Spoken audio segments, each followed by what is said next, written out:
C'est parti pour le grand débrief de l'ActuTech, dernier grand débrief avant les fêtes de fin d'année pour Smartech. Alors, je vous présente nos débriefeurs autour de la table. Aujourd'hui, grand plaisir de recevoir Laure Renoir. Bonjour Laure. Bonjour. Journaliste pour les numériques, Alain Garnier, CEO de Jamespot. Bonjour Alain. Bonjour. Et Christophe Aulnet, Senior Advisor de Seven2. Bonjour Delphine. Christophe. Alors, on va parler ensemble de ce qui nous a vraiment marqué en 2025. Quel était le grand sujet selon vous? On n'aura pas forcément des avis forcément partagés, donc on va utiliser nos cartons rouges, nos cartons verts pour dire ce qu'on en a pensé. On va aussi vous présenter notre sélection de cadeaux de Noël et vous allez voir, ça fait vraiment envie parce que moi j'ai regardé vos listes et waouh. Bref, on va commencer avec un invité spécial. Cette édition commence avec Frédéric Mazella, le président cofondateur de Blablacar et de Dift, qui a lancé une opération Diftember, le mois de la générosité. On ne pouvait pas passer à côté de ça. Bonjour Fred, bienvenue dans Smartech. Bonjour. Alors, Dift, on rappelle que c'est la contraction entre le don et le gift. Ça existe depuis 2022. Initiative donc en faveur du financement associatif. Vous voulez réinventer, enfin, vous avez réinventé finalement une nouvelle façon de faire des dons en ligne. Il y a deux offres pour les entreprises, pour les particuliers. Mais je voulais que vous nous expliquiez ce que c'est ce mois de la générosité, la Diftember. Qu'est-ce que vous en attendez? Diftember, oui, donc c'est déjà c'est la version du mois de décembre. On connaît, enfin beaucoup de gens connaissent Octobre Rose en octobre, Movember en novembre pour les maladies masculines, et puis Diftember, c'est pour tout le monde. C'est le mois de la générosité où on trouve la cause qu'on a envie de soutenir. Alors on a 70 associations partenaires, et puis on a une cinquantaine d'ambassadeurs. Alors ça va de Brune Poisson à Pascal Légitimus, en passant par Martin Hirsch ou Lucie Bache et Jean-Pierre Nadir.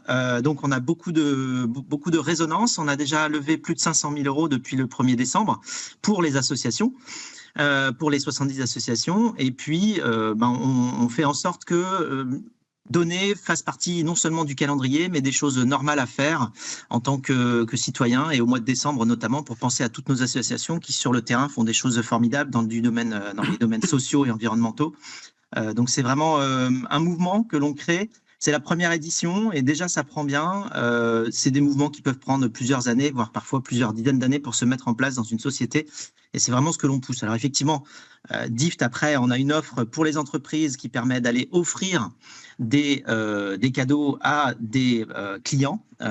Et ces cadeaux-là sont des dons à des associations. Donc c'est un cadeau émotion, si vous voulez.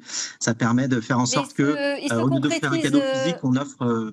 Pardon, il se concrétise comment ce cadeau? Comment est-ce que vous le matérialisez pour qu'il ait une existence? Oui, alors on reçoit le cadeau en digital et ensuite on choisit l'association que l'on va soutenir, et ensuite on a des nouvelles de ce projet-là régulièrement, c'est-à-dire qu'une fois qu'on a soutenu une association, quand on a reçu un Dift, eh bien on sait exactement ce qu'elle va faire sur le terrain, qui sont les gens qui agissent, quels sont les impacts concrets, puisque s'il y a une chose qui est très importante pour Dift, c'est d'aller sélectionner les associations et de faire en sorte que ce soit les associations les plus fiables qui suivent leurs indicateurs d'impact, qui ont une gouvernance saine, qui ont des audits financiers sains et qui font un travail formidable sur le terrain.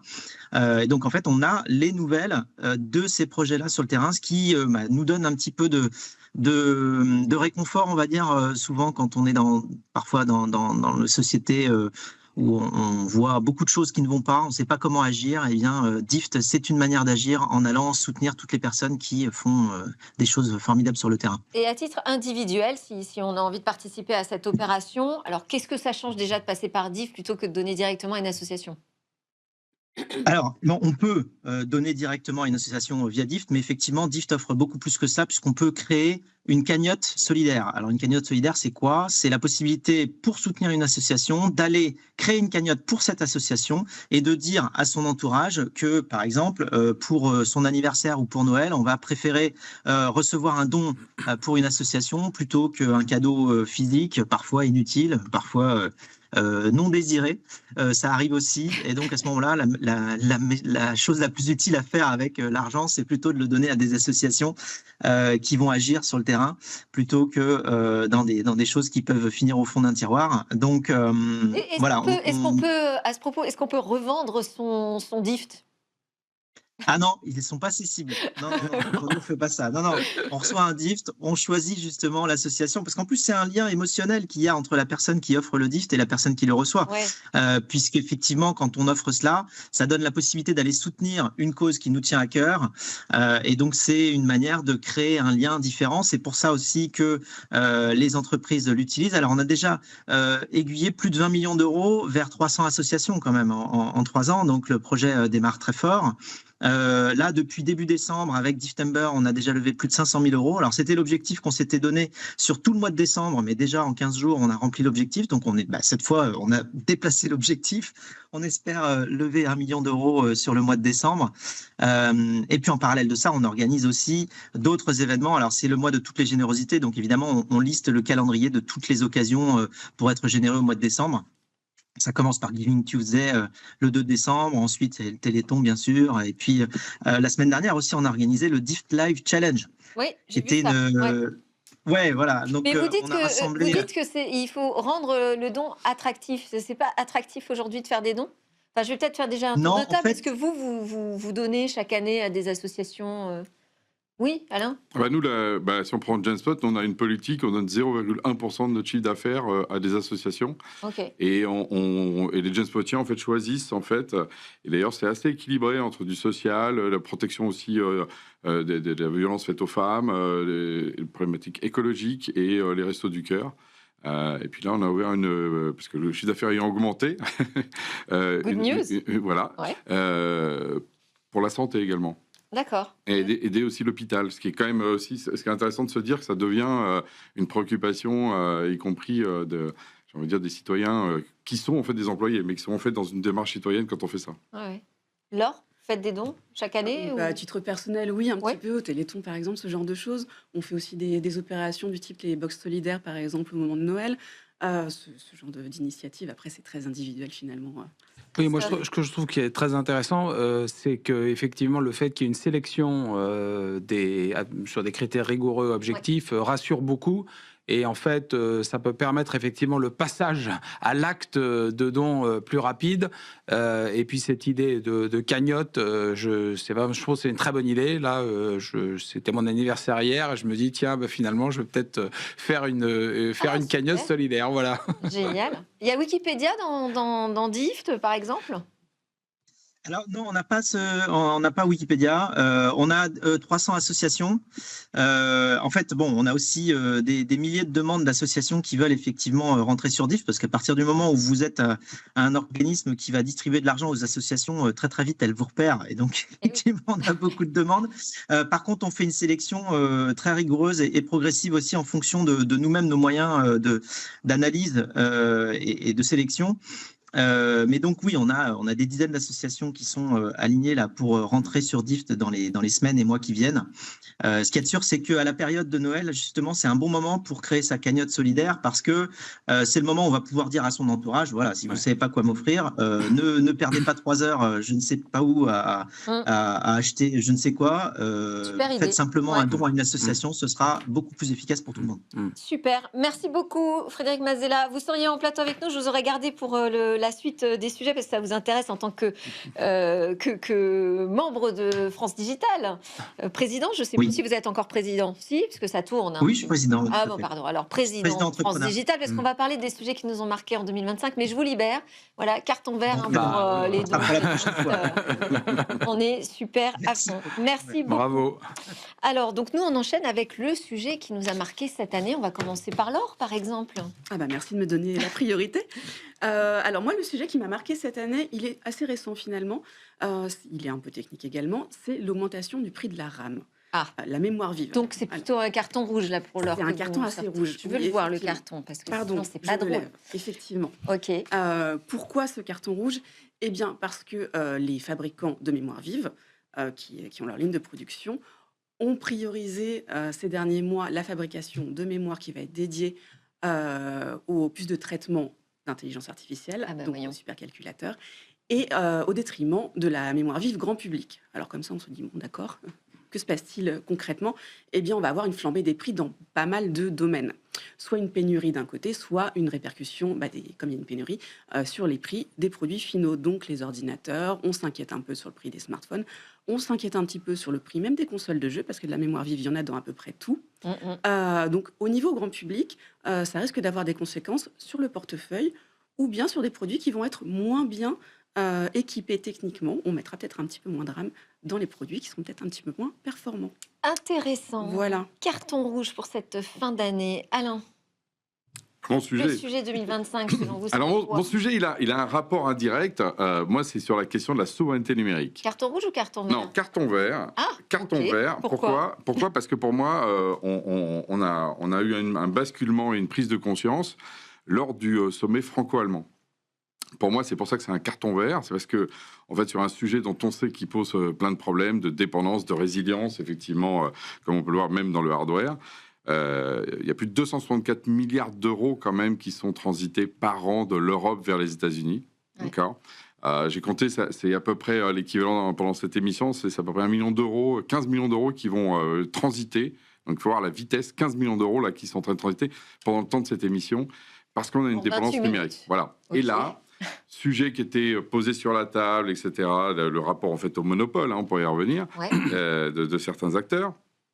Et là, enfin, il y a justement une prise de conscience européenne et le président à la fois allemand et le président français ont parlé d'une seule voix dans un sommet franco-allemand. Ça s'était jamais vu avant. C'est vrai. Donc, bien sûr, on peut se dire, ah là là, il y a encore effectivement la situation, elle n'est pas réglée parce que des politiques sont montés sur une estrade et dire, il y a un sujet. Mais déjà, on n'est plus dans le déni. Et on est dans la prise de conscience, qui pour moi, c'est pour ça que c'est un carton vert de prise de conscience.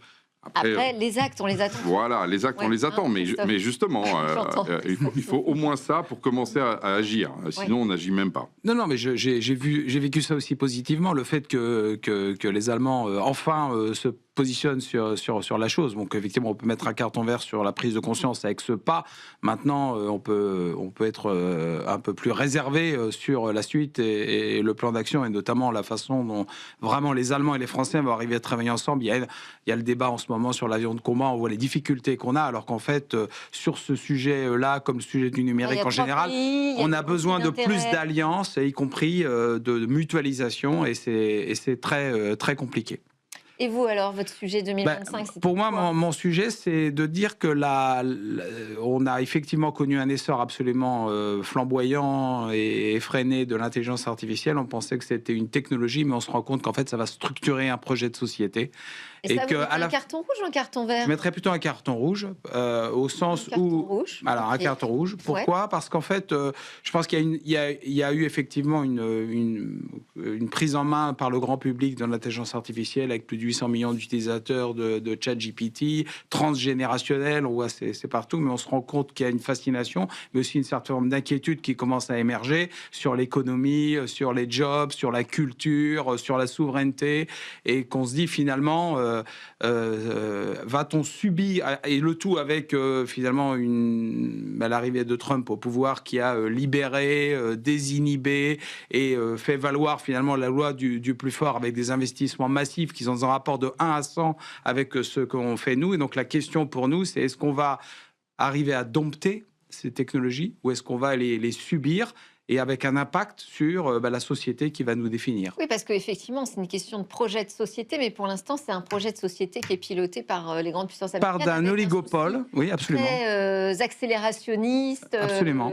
Une vision très capitaliste, finalement, qui n'est pas forcément, qui fait pas forcément opposée à celle de l'Europe, mais qui mérite un peu En tout cas, c'est un instrument de domination au profit des Américains. Voilà, qui mérite un peu d'engagement du côté de l'Europe sur sa vision, elle, du projet de société demain. Oui, inquiétude que vous partagez avec Christophe Oui, inquiétude que je partage, mais justement, c'est parce qu'il y a une prise de conscience qu'on peut aussi basculer. Je veux dire qu'on a vécu la séquence qui a été celle du logiciel et du cloud comme étant finalement un problème de deuxième ordre. Oh, c'était pas important pour l'Europe. Et donc, qu'est-ce qui s'est passé? En fait, on s'est rendu compte qu'on a été à la fois dominé et que c'était très important. Ça structurait l'économie. C'est pour ça que mon carton vert, il veut juste dire que là, au moins, on arrête de dire que c'est quelque chose de pas important. Mais je sais On est pas passé si sur d'un- l'IA, on a pris cette... Voici, déjà, par exemple, si on prend ce que fait même la France, par exemple, à sa modeste échelle, on bien a, sûr, hein. on n'a jamais défendu autant, par exemple, et même s'il y a beaucoup de choses à dire, des acteurs locaux comme Mistral, par exemple. Si on prend les acteurs du cloud, n'étaient pas défendus comme ça, en comparaison. Alors après, on peut dire, on n'est pas sûr que la bataille va être gagnée. Hein, c'est sûr, il y a un rapport de 1 à 100 en termes de nombre de divisions. Il n'empêche que là, on augmente notre capacité quand même de réaction. Et on a des grands groupes français, par exemple, qui choisissent une stratégie IA qui n'est pas américaine-centrique. Moi, la Caisse des dépôts lance, par exemple, c'est sorti dans l'informé, là, un appel d'offres de 150 millions Ouais. pour flécher vers de l'IA, on va dire, souveraine. Bah, ça, dans le cloud, ça ne se voyait pas. Donc, ce que je veux dire, c'est que oui, on n'est pas en train de gagner la guerre, où on voudrait équilibrer de manière, enfin, 90% quand même d'achats américains. Mais par contre, on est en train de reconquérir du terrain, ce qui est quand même plutôt une bonne nouvelle versus, C'est on en quoi perdait encore et c'était... On verra voilà. donc en 2026. Oui. Moi, mon sujet, c'était sur la protection de l'enfance en ligne. Je trouve que c'est un sujet qui a pris énormément d'importance chez les politiques, avec beaucoup de discours d'intention, qui, évidemment, enfin, on peut dire, on salue tout ça.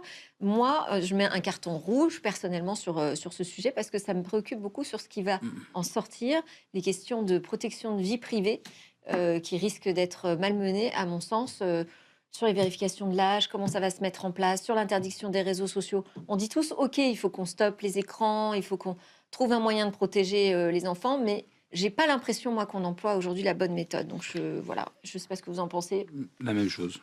Ouais, bon. C'est un peu lié à ce sujet plus global du projet de société. C'est à quel point on se laisse déborder et à quel point on garde une certaine maîtrise dans la capacité à dompter tout ça et à choisir et pas subir. Et voilà, et puis choisir les bonnes technologies aussi pour apporter ces réponses. Et souvent, tout ça, ça se cache dans les détails. Les politiques n'ont pas forcément conscience de la complexité de ces sujets. Alors, je voulais qu'on termine avec des sélections pour Noël, parce qu'on est venu avec plein d'idées de cadeaux. Je propose qu'on commence avec Laure, parce que Laure, vraiment, 1, 2, Non, 3, alors j'ai fait n'importe 4, quoi. 5, 6 cadeaux. C'est la liste au Père Moi, Noël. moi, j'ai des idées pour absolument tout le monde. Mais génial. Mais il faut que tu me cadres un petit peu. Ok, allez. Alors, commence par ton préféré. Ah, oh mince, j'aurais dû réfléchir. Ouais. Mon préféré, allez, je vais parler à titre personnel parce que j'ai très envie d'avoir ça, mais ça coûte très très cher. Une machine à café high-tech. Une Ah vraie ouais, machine à café vraiment avec broyeur. D'accord. Ah, c'est hyper sympa. Là, tu t'y attendais pas du tout. du tout à ça. Alors, je m'attendais Tu t'y attendais plutôt pas du à une tout. belle liseuse Kobo, par exemple. Ça, alors oui, c'est vrai. Ouais. Mais tu sais quoi, je suis abonnée à la bibliothèque. Mais oui, une belle liseuse, une Kobo Libra Color, ça peut être un très joli cadeau à offrir. Donner accès à de la lecture en déplacement avec un produit qui est tout léger finalement, très peu encombrant, Ouais. qui va avoir une autonomie de plusieurs semaines, on n'arrive même pas à la quantifier tellement c'est long, qui permet de stocker des milliers de livres. Et puis parce qu'on est des gens très très sympas, on offre ça avec une liste de lecture un peu C'est personnalisée. vrai. On donne ses livres préférés à télécharger sur sa liseuse. Et là, on offre un cadeau tech qui est très personnalisé. Et puis, c'est pas les écrans comme les écrans bleus Non, voilà, parce que c'est de des tablettes l'écran- et des smartphones. On est c'est de vraiment sur l'écran de l'encre e-ink. électronique. Donc, c'est beau, c'est de la vraie lecture. Alors, c'est un effet un peu papier. Ouais. C'est beaucoup moins agressif pour les yeux. Et effectivement, c'est la lumière bleue qu'on va avoir avec des écrans OLED ou LCD de produits tech habituels. Vont pas avoir cet effet néfaste avec l'e-ink. Ça va pas gêner votre conjoint ou conjointe si vous lisez au lit quelques pages avant de dormir. Allez, un autre cadeau. Un deuxième. Alors, pour quelle cible cette fois? À qui on offre un cadeau? Je sais pas, à moi. Ah, tu écoutes de la musique dans la salle de bain le matin. Je t'offrirai Oui. une petite enceinte portable Oui. qui résiste à l'eau. Génial. Une petite JBL, par exemple, une Go 5, ça va être 13, 4, 5, je ne sais plus. Je perds les chiffres. Qui va être très sympa, qui va être toute légère, qui va résister à l'eau. Comme ça, s'il y a un petit plouf dans la... 4, Dans si la- je prends mes La notes. 4, Ouais. elle vaut une quarantaine JBL d'euros. Go Donc, 4. Ok. un petit cadeau très sympa Je que je te recommande. Merci beaucoup. Le pour Alain. Pour Alain, pas facile. Un peu gamer ou pas gamer? Moins qu'avant. Ah, moins qu'avant, bah, je t'offre une Switch. Je t'offre une Switch 2 pour, avant que son prix n'augmente si jamais la flambée de la RAM Les rames. affecte la... Et pour Christophe, qui a déjà une montre, mais il faut peut-être le temps de la changer, je sais pas, non? Ah, C'est une Apple Watch ou pas? Oui, oui. Alors, je vais avoir du mal à changer. Alors, peut-être que tu vas avoir envie de te mettre davantage au sport. Dans ce cas-là, je t'offrirais peut-être une Forerunner 570. Ok. C'est des petits noms un peu compliqués. Chez Garmin, très orienté course à pied, tout le monde court aujourd'hui, Oui. qui va donner Christophe pas mal de Pau données, pas mal Un de peu. centimètres. Ouais, bah voilà. Et J'ai ben vu juste. 2026, bonne résolution.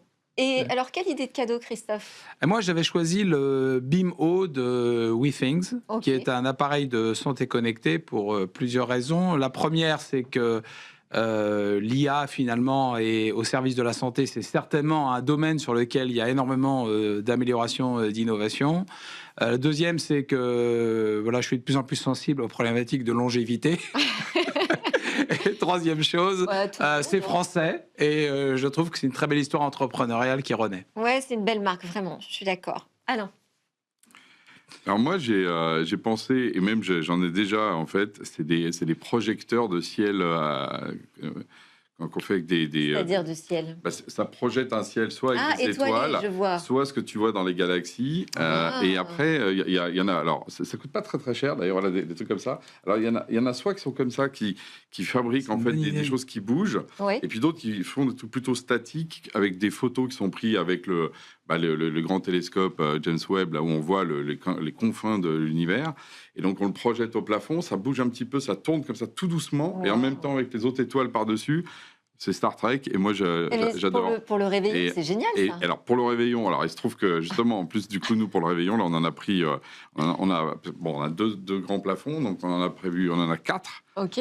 Et en fait c'est très reposant aussi. De temps en temps, moi je regarde mon ciel, qui est donc mon plafond. Alors, parfois, Voilà, il faut donc c'est- sortir vraiment dans la nature Mais j'ai un jardin. et en plus, regarder le mais ciel en vrai. Je suis dans la nature à Montreuil. Tu sais que j'ai un jardin là où je suis. Donc voilà. Mais en tout cas je Le le. geek Ça me total. faisait Ouais. penser à Las Ouais. Vegas. Hein Ouais, c'est- Ça me faisait penser à Las Vegas, ton truc. C'est pas mal, mais ça doit coûter cher, ça, non? Non, justement, en plus c'est ça. Alors, Ah. on le retrouve c'est une tech qui coûte vraiment pas cher. Alors après, évidemment, elle est produite en Chine. Là, pour le coup, tu vois, c'est pas dans ma trajectoire Mince. souveraineté par rapport à ici. Bravo à toi, par contre. Bon, alors, Et, moi, j'ai un cadeau. Moi, j'ai un cadeau, on va dire, anti-tech et français pour les enfants, éducatif. Waouh, je coche toutes les cases. Waouh. Alors, ça s'appelle Lily Learn. Et c'est très simple. C'est comme un clavier avec des cartes. Et l'enfant va manipuler ces cartes pour apprendre à lire et à écrire. Alors, je ne sais pas si vous voyez sur la photo. Non, presque. Bon, on a failli. Donc, il n'y a évidemment pas d'écran. Ça, c'est, je trouve, la super idée. Mais en revanche, il y a plein de technologies à l'intérieur. Ça a été conçu par une assistante maternelle et un ingénieur. Donc, il y a une puce NFC. Ça travaille avec de la synthèse vocale. Vous allez voir pourquoi. Il y a une intelligence qui est embarquée qui permet de faire toutes les combinaisons possibles de mots. Il y a une extension Wi-Fi. On peut mettre un petit casque sur les oreilles de l'enfant si la petite fille que vous avez vue en photo, elle a une petite sœur et qu'il ne faut pas l'ennuyer. Tout ça. Donc, il y a vraiment toute cette intelligence qui a été construite Ah. par des Normands, par une entreprise qui s'appelle Lilemo. Donc, je vous parlais de synthèse vocale. Comment ça fonctionne, en fait? C'est vraiment chaque lettre a été apprise par la machine, mais pas des mots. Et donc, c'est l'enfant qui va créer des mots. Il met telle lettre à côté de telle lettre, il entend les sons que ça fait, et il peut comme ça inventer des mots même. Ah. Il peut les Mmh. créer. Il y a même un système de QR code qui permet de rajouter des mots dans la machine si on a envie d'en inventer ou d'en apporter des spécifiques parce que notre enfant, voilà, a un vocabulaire à lui. Enfin, je trouve ça à la fois créatif, c'est une façon d'apprendre en s'amusant. C'est hyper intelligent, c'est cher. Il y a quand même un défaut. C'est un peu cher, hein, c'est plus de 200 € si on veut acheter le kit. Mais en fait, ce sont les maternelles qui s'approprient ces objets. Donc, si vous voulez pousser une idée de cadeau aussi au sein d'une école, d'une maternelle, n'hésitez pas. Je trouve que c'est vraiment un super produit. Voilà, on a le temps d'un autre petit cadeau. Laure. Un petit. Ouais. Je vais reprendre ma Un liste parce que là, smartphone, un petit smartphone. Oui, Alors là, on est on aime quand bien même sur les des budgets assez impressionnants, forcément, quand on part dans le smartphone. Alors, je vais en parler différemment. Cette année, il y a des études qui sortent toutes les 5 minutes sur ce sujet. Les Français se tournent de plus en plus vers le reconditionné. En tout cas, ils sont de plus en plus ouverts. Donc, moi, je recommande d'aller y jeter un petit coup d'œil à ces plateformes de reconditionné D'accord. pour avoir Moi, essayé. franchement, pour être tout à fait honnête, j'ai eu une mauvaise expérience là. Alors Tout c'est à le fait problème, c'est qu'une récente. mauvaise expérience Mm. peut refroidir Et je me suis dit, et, bah, je vais l'acheter neuf. alors c'est Ouais, dommage, mais il faut pas s'arrêter à ça. ouais. Ça permet de faire vivre un produit qui est encore tout à fait utilisable Mmh. et qui est déjà dans le circuit, d'avoir un petit peu de sobriété numérique finalement, et puis d'acquérir à moindre coût, parce que le smartphone, c'est un produit assez onéreux, un smartphone qui sera de bonne qualité. On va en avoir dans tous les sens, et même des consoles de jeux. Ouais. Donc je vous Ouais. encourage à regarder ça quand même. Bon, moi, je vais essayer de... Voilà, De donner une deuxième chance. Ok, ok. Un vœu pour 2026 avant de vous quitter pour ces fêtes. Est-ce que vous allez me dire la souveraineté, mise en place de mesures concrètes, Alain? Non? Autre chose? Autour de la tech, Ouais. autour de la tech, un vœu, ce serait justement un peu d'aligner toutes les planètes. Je pense que on avait France Digital au début, on a justement une nouvelle vision un peu qui vient justement de cette souveraineté. Comment est-ce que tout le monde peut travailler ensemble? Voilà, je pense que ce serait plutôt ça, un peu aligner les planètes, plutôt que d'être dans des logiques un peu antagonistes, comme s'il était dans un camp ou dans l'autre. Aussi au sein de l'écosystème. Au sein de l'écosystème, tout à fait. Pas le clan des licornes contre le clan justement des centaures. Enfin, Ouais. trouver une espèce de logique de réaligner un peu tout le monde. Voilà, c'est un peu un message justement pour 2026. Très joli vœu. Laure, un vœu? Oh, ce serait un vœu d'un peu de sobriété, justement, d'apprendre à consommer un tout petit peu moins et à se tourner vers un petit peu plus de local, même dans la tech. Bravo. Christophe? Moi, j'élargirais le vœu d'Alain à la société, finalement, pour espérer qu'on soit dans une logique un peu plus de dialogue et de construction, parce qu'il y a des défis énormes et la crispation fait que ça nous bloque pour tout un ensemble de sujets avec des impacts, y compris sur nos problématiques propres à la tech. C'est-à-dire la crispation, Bah, le fait de pouvoir se mettre autour d'une table, reconnaître et nommer les problèmes et trouver des solutions plutôt que d'avoir une exacerbation des débats. Et je pense qu'on a besoin de ça. On a besoin d'un budget, on a besoin de résoudre notre problème de dette qui est énorme et qui nous pose des problèmes. Mais c'est une bombe à fragmentation, ça nous handicape considérablement, y compris d'ailleurs en Europe où on a perdu une certaine crédibilité. Dans le dialogue avec les Allemands, on en parlait au début, c'est absolument essentiel qu'on arrive à s'allier et de façon un peu plus authentique et solidaire face à évidemment des géants qui soient des Américains ou des Chinois. Et je crois que c'est ce qu'on peut souhaiter de mieux pour la société française. Mais ça reste un gros challenge, Moi, je souhaite que l'Europe tienne bon sur ses valeurs. y compris sur le Pendant DSA, le Cette DMA, année etc. Oui, absolument. 2026, voilà, ça va être le gros challenge. Merci beaucoup, Laure Renoir, journaliste pour les numériques, d'avoir été avec nous. Alain Garnier, CEO de Jamespot, Christophe Holnet, Senior Advisor chez 7-2. Merci beaucoup pour votre fidélité aussi à Smartech. Merci à vous de nous suivre tous les jours sur la chaîne Bismart. Le rendez-vous que je vous donne, c'est en 2026 pour le prochain direct. Mais on se revoit quand même lundi pour une autre émission sur la tech, bien sûr. C'était Smartech. Très bonne journée à tous.